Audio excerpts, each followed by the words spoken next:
So, welcome to the EnteleCast by EnteleKey, the weekly gaming news and discussion show that's mostly in English. I'm Jeff, And I'm Sander. and these are the news for the week. But first, we don't have anything to say in the but first section, right? This week? No, not this week. This week, we only have two topics actually. There's Yeah. no.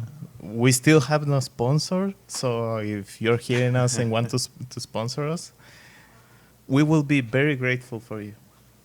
Yeah, remember if you would like to sponsor us, that'll be contact.entelekey@gmail.com. Should be on screen right now. If not, that's. Uh, you had one job, editor me. Um, the news. The news this week.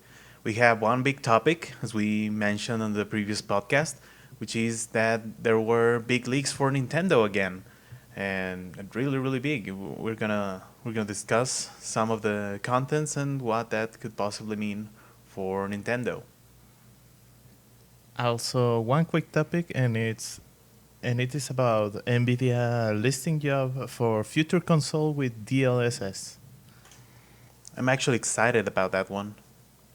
So starting with the big leaks by Nintendo. Yeah, last week we were like, "Where's Nintendo?" And suddenly, this week is all Nintendo. So let's see those leaks. Oh, no, wait, that's the wrong tab. Big Nintendo leaks. Hmm, we have game prototypes, source code, and more. Last time the leaks were for Nintendo 64 things, mostly, and some Wii things. This time we have official DS emulator, um, Pokemon games, the Diamond and Pearl especially. We have Game Boy Advance BIOS and ROM. We have source code for Star Fox 1 and 2 for the SNES. Also, The Legend of Zelda Link's Awakening, Yoshi's Island, Mario Kart, F-Zero, Link to the Past, Zelda Link to the Past, even some unknown game prototype. I think is this video, and some official Wii Game Boy emulator, and some other stuff. But it's a pretty long list. Um, let's have this video in the background while we talk about these things. Um, so these ROMs, it seems to come once again from another partner, or rather the same partner from Nintendo, if I remember correctly, the Chinese company that released the IQ console. And For those of you who don't know, the AQ was the Nintendo 64 that released on China because of their hardware ban on Nintendo on consoles. yeah, one does not simply publish a game or a console in China, so they actually have to make their own consoles and strike deals with the Chinese console manufacturers that recreate the same games, but in a local way. So that's what the IQ was. I'm gonna show it on screen right now. We mainly have the image of the controller, and what I've heard is that to this day, the security in this console is still undefeated. So there hasn't been a way to hack this console to run custom ROMs or to find out how the ROMs are working or anything,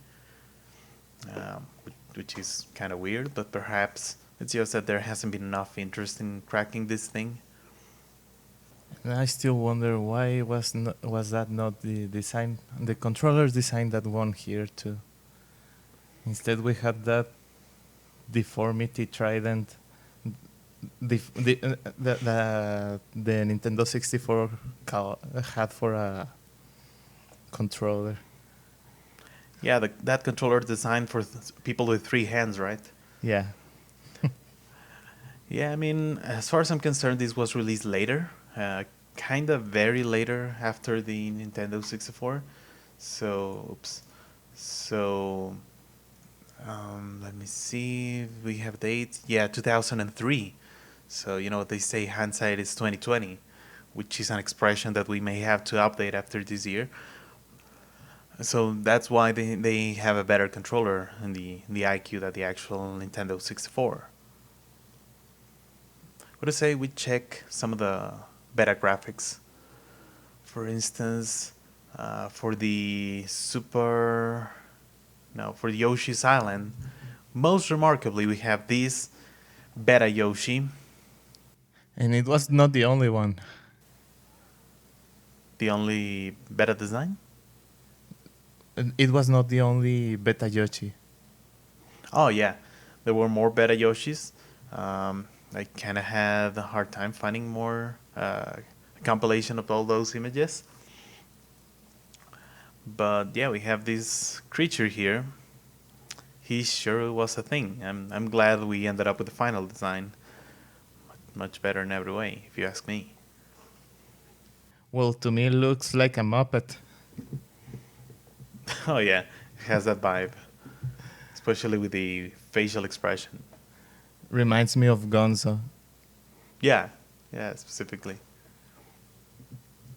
This isn't the only beta asset we have in the league. There were also many Pokemon beta sprites, like this Garchomp evolutionary line, and many Generation 4 Pokemon.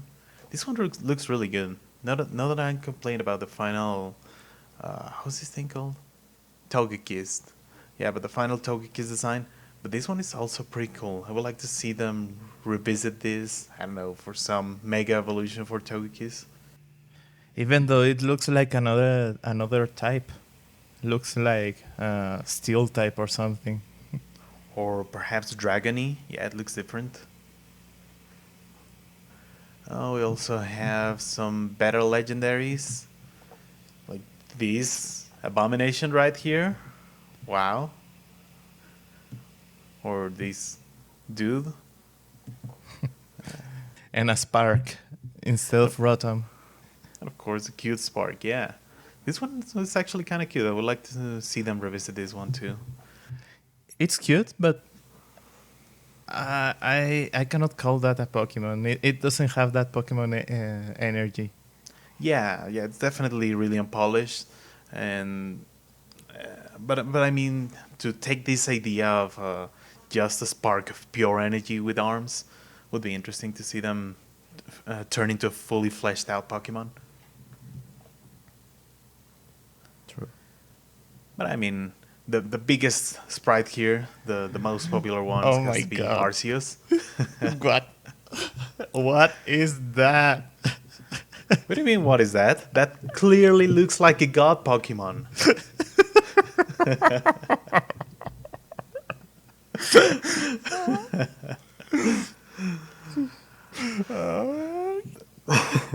The cutest god Pokemon.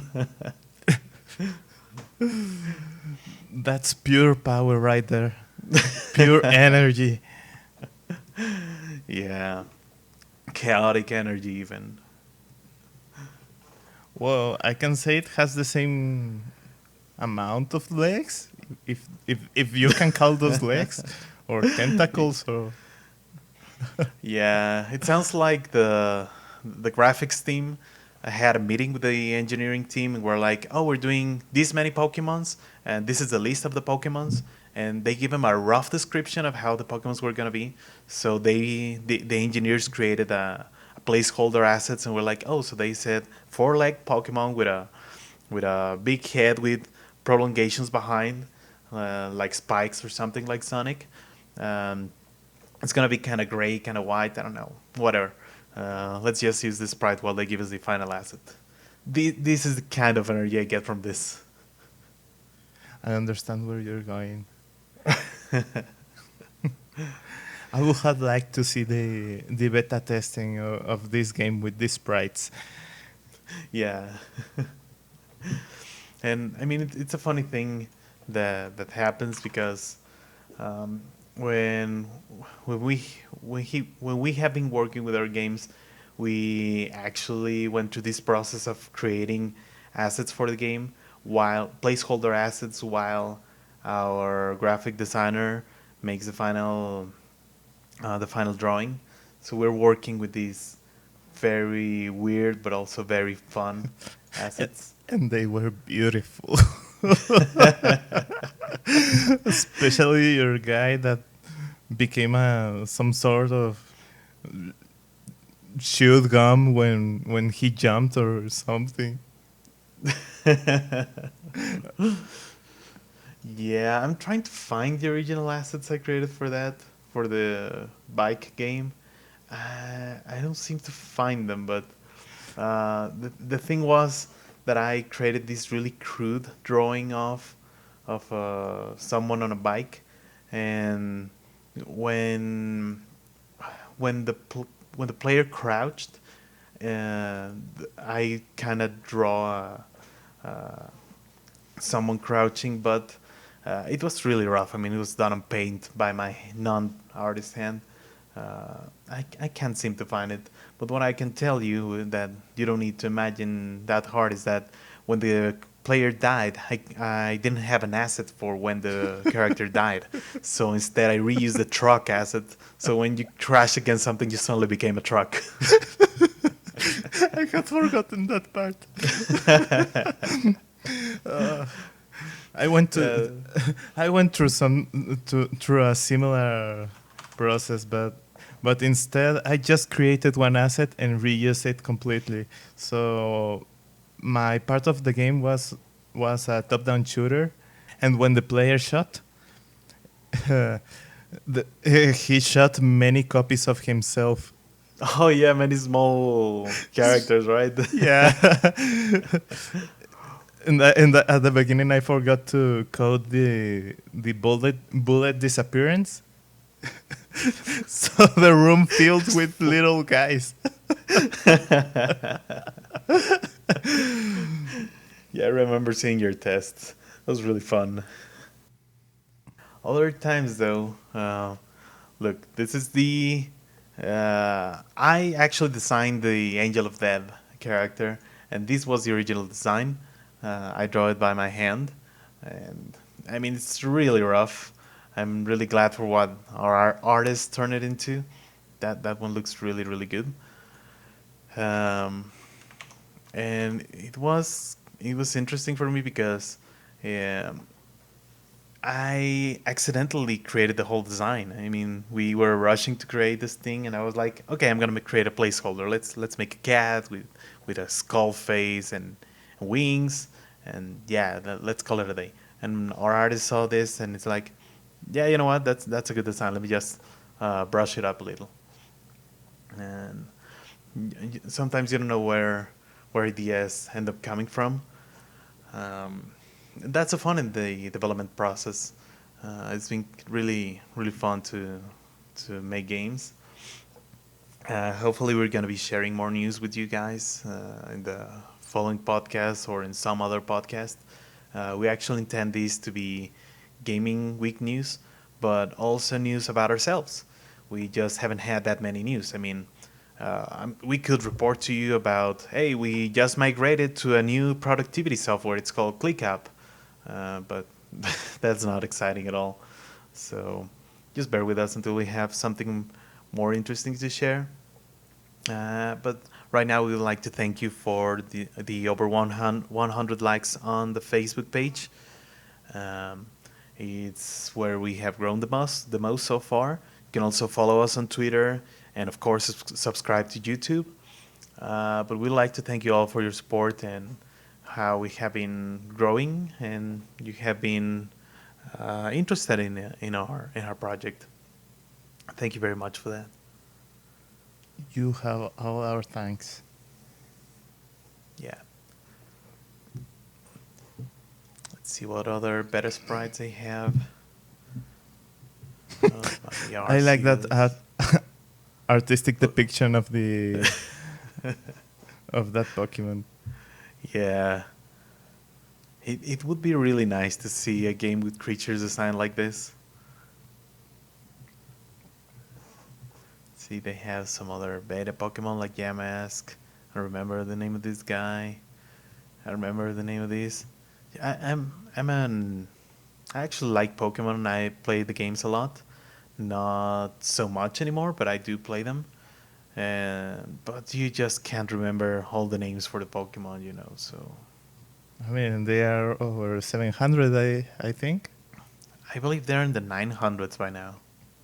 Oh, Not exactly sure because they didn't quite count them the same in these last generations, but in the last generation, the Galar one, but they are over 800 for sure. Look at this. I mean, come on. that definitely came from someone that heard their description and didn't really know the details. Yeah. Yeah, it's like a pyramid but with a huge nose on one side and has some small eyes on the head with a black face. Yeah, black skin and the big mustache. Yeah. Yeah, that'll suffice.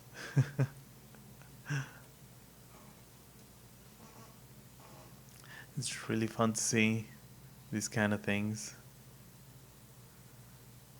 Another artist depiction for a better Pokemon. What is that, Pichu? The no-neck Pichu. And it's more in line with the original Pikachu, so it makes sense that they try to make it this way. But the final one is way better. Yeah, understandable. Yeah. To me, what makes it actually is the ears. What's going on over here? It is like extruding out of the body and suddenly becomes an arrow. I think it makes more sense like this to have this leaf-like shape than this cursor-like shape for a creature. Cursor or or cursed? I saw that one coming. You laid it easy.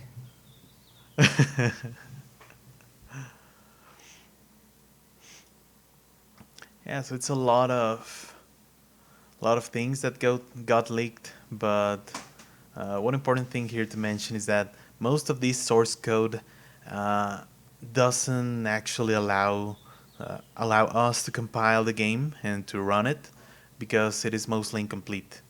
As far as I know, the file lists contain binary objects and some other assets, but they don't contain actual code.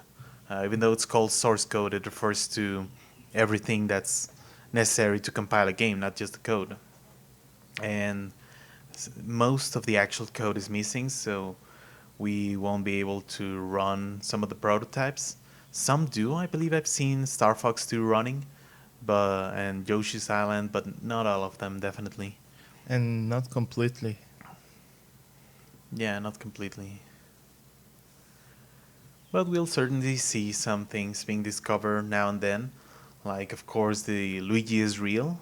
That one hit the news a lot, and perhaps we should mention it a little. Um, Yeah. Apparently, Luigi was inside Super Mario 64 code, source code,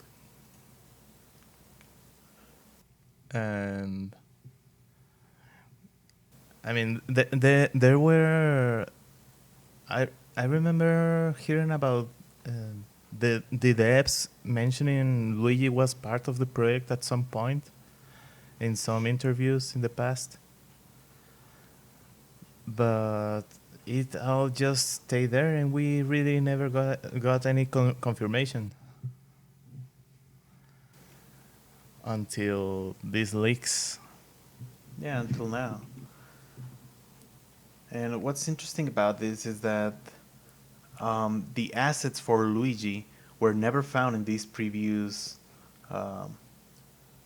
these previous 24 years because it was not in the final game. They completely removed him from the game. But now that um, now that we have access to the beta, we have access to those files. And he was considered at some point, but he was definitely removed in the end. So maybe that's why they were able to just um, implemented for the DS port of Super Mario of 64 because they already had the DS laying around, perhaps some code. In this beta, there is no code for it, but perhaps at some point they had it. I wonder if he was if he was supposed to be a playable character on the original Super Mario 64, or just another character like Peach or Toad. Perhaps you could find him on, I don't know, on levels and challenge him to do stuff, or help him, or he could help you. Oh, but we won't really know. Yeah, these betas seem to imply that he was planned to be playable at some point. Sorry it took this long to find the footage. He seemed to imply that he was playable at some point. That was the intention, not just an NPC. But I don't know. They completely scrapped him in the end. Not even as an NPC. Not even mentioned in the whole game. So who knows what happened, what changed. But now we have the asset back and no animations for it, no code, but we have him back. But we have some voice lines, I think. Oh yeah, there are some voice lines. Oh, and why I brought this whole thing up is that this wasn't leaked this week.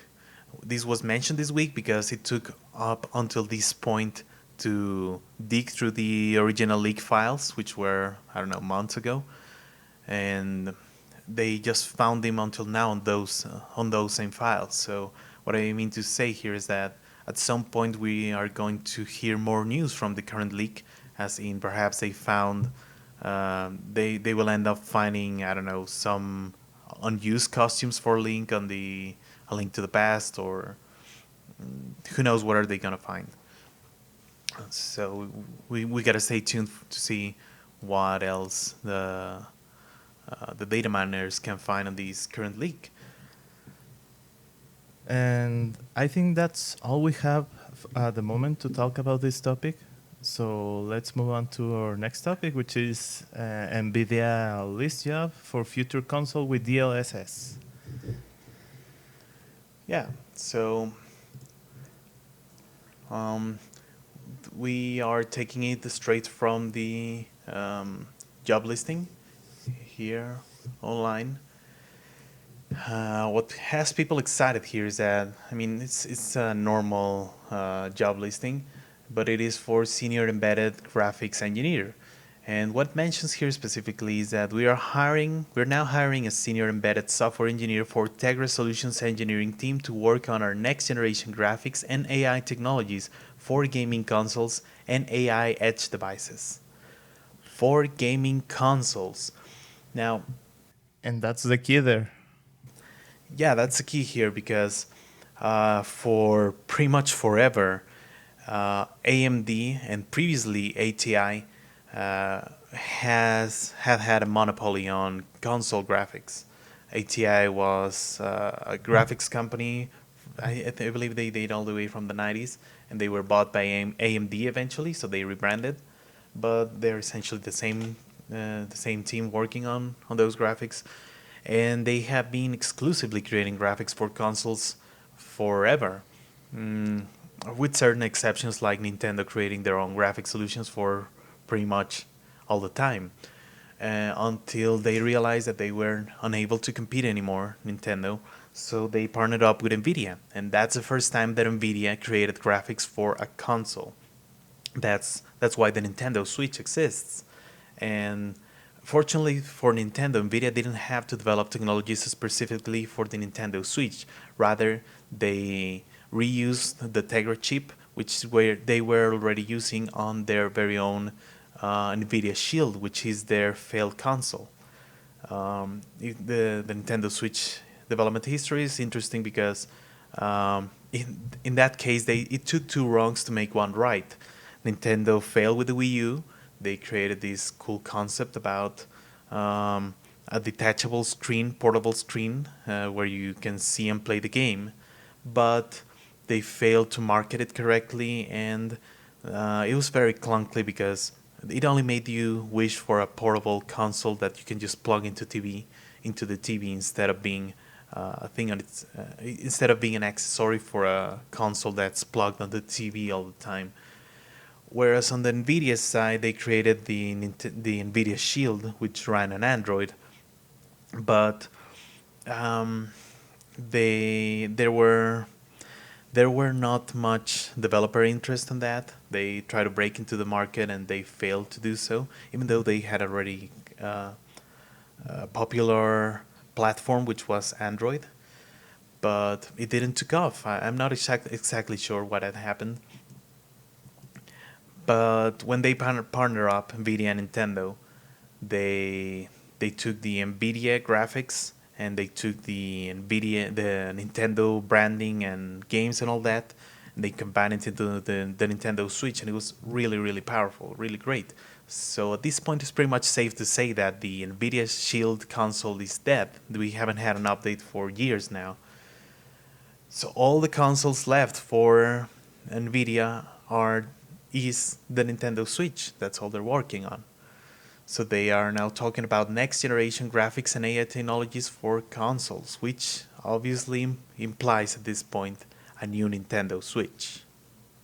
I just want to clarify that you said the Nvidia Shield is dead, and yeah, it may be dead as a console, but surprisingly, it feels another niche in the market, which is the it does a better job than the Chromecast at being a Chromecast.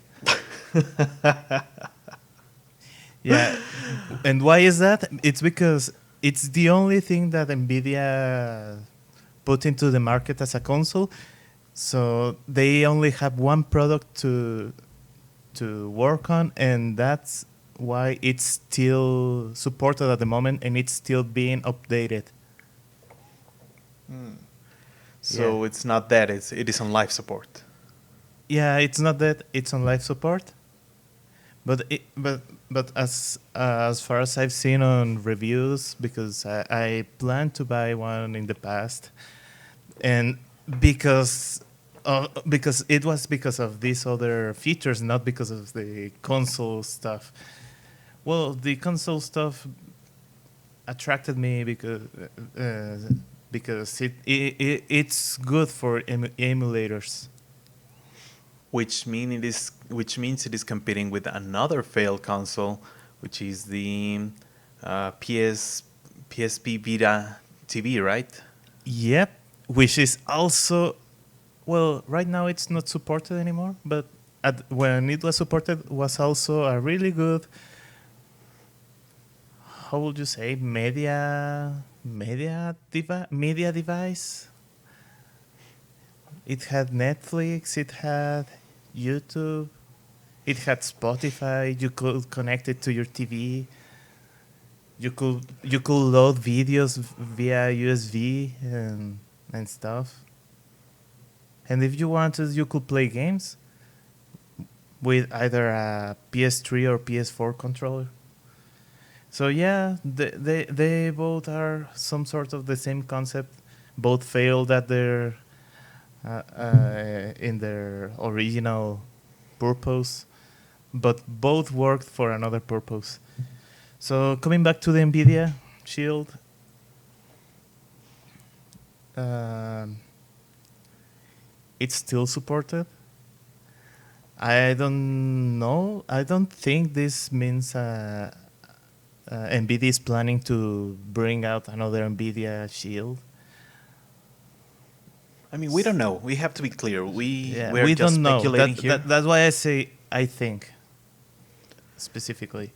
It's my opinion at this moment is based on everything I've read at the moment in the last days, um, in what I've seen them do. So yeah, we don't really know. It's at this moment is it's just an opinion, but I think I don't really think this means that Nvidia is planning to bring out another console. So that leaves us with the only other console that uses Nvidia chips, which is actually very successful, as you said, the Switch. Yeah, that's what makes more sense here. Why would they try to compete against their own product, portable, a dual home and portable console? That's why we believe it's more certainly a new Nintendo Switch. Regardless, we are going to assume that it is because that's exciting. And what's most exciting about this is not just the fact that there's a new Nintendo Switch on the works. I mean, it was pretty obvious that this was bound to happen. The question always was, how are they going to make it work? How do you make a portable console compete against the beasts that are going to be the PlayStation 5 and the Xbox Series X? God, I hate that name to this day. And the answer that they are trying to propose here is the DLSS 2.0 technology. So the DLSS 2.0 technology is deep learning super sampling. They have a showcase on their website about this, and trying not to get too much into the details. It uses deep learning, which means neural networks, for scaling the image. So instead of rendering it at a target resolution, in this case 1080p, they might render it at a lower resolution like 720p or I don't know 480p. I don't know the limits of this technology, and then the AI will scale it to actual 1080p. Will fill in the details that were not rendered. And why that is huge is that even though you're doing two different processes with a rendering, a 3D rendering, and then a neural network processing, which both uses GPU resources very intensely, it turns out that if you use these two processes in succession instead of just rendering an image at great resolution, you end up with pretty much the same quality, or they are aiming for the same quality, without spending as much resources. That is to say, this process is actually lighter on the GPU than it is to render an actual 4K scene, for instance, or 1080p scene or whatever. There's only And one catch for that, and that is that you need to have a GPU that have tensor cores. Tensor cores it is the name that Nvidia used for the dedicated AI processors that right now are only available on the RTX lineup. yeah, and they're bringing that technology here. So this will mean, I don't know if there's a graphic over here. It should. No, it seems like it won't. What this means is that there's specialized circuitry inside these chips, and well, there will be specialized chips inside the Tegra that will do many things. So there's this general purpose GPU, which is what we known as a GPU until now. There's also video encoding and decoding accelerators. That's already on the Nintendo Switch and GPUs, and that is for streaming, recording video, stuff like that. And there will be this new tensor cores capable of running neural networks, and so they will run in parallel. The GPU will render the scene at a target resolution that will be super fast, and then the tensor cores will take that render graphic and scale it to a higher resolution, and which will also be optimized to be very fast, and we will see the end result of that is upscaling. And this will mean that potentially the next Nintendo Switch will be able to run 4K graphics with anti-alias and some very high quality without actually rendering the 4K scene. And that's actually a great solution for such a portable device, which, portable also has to imply less powerful.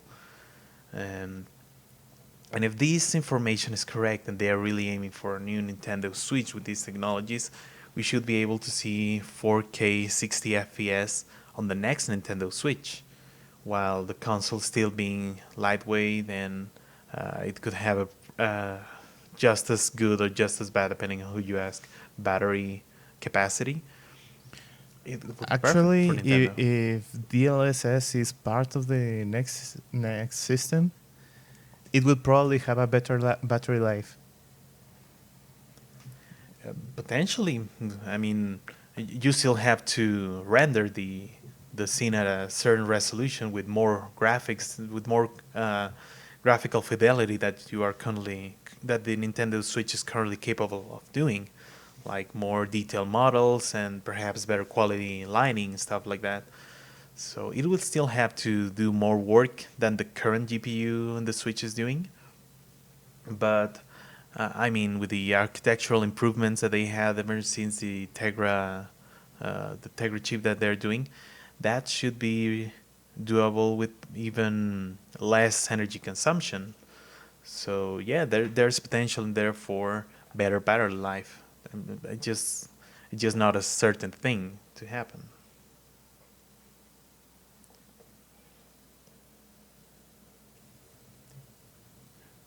So overall, pretty exciting news for Wait, the. Okay. which Tegra was the one on the Switch? Tegra X1. Oof, I wish I knew that off the top of my head. Let me research that quickly. I mean, you have to remember the Tegra chip that's used on the Switch right now was practically left over from past devices. So let me Tegra X1. X1. Yeah, Yeah, the first generation, right? I think it that if I remember correctly, let me search for it. But I think that was about 12 years old. Mm, I'm not sure, but I can tell you that it runs on Maxwell architecture. And Maxwell isn't that old. It's like seven, it's like 6 years old. I mean, that's really old, don't get me wrong, but Okay, yeah, you're right. No, this is based on another ship, chip. but on another chip. Sorry, en un barco. Fue basado en un barco. Yeah. It was based on a boat. Well, it was based on another chip, but yeah, this specific revision used on the Switch is from March 2015. 2015, okay. Yeah. Yeah, there's been a lot of improvements since Maxwell. I don't remember the name of the next generation. Was it Pascal? I believe it was Pascal. Pascal was huge. Changed the 1000 series. There was a huge energy performance improvement most of all, but also just raw GPU power improvements. And that's not even the current generation. So even if they just upgraded the next Nintendo Switch to Pascal architecture, that'll be huge for battery power and graphic powers. But if they use their current like RTX Super Tegra GPUs with extra chocolate chips that they are currently shipping, that will be amazing.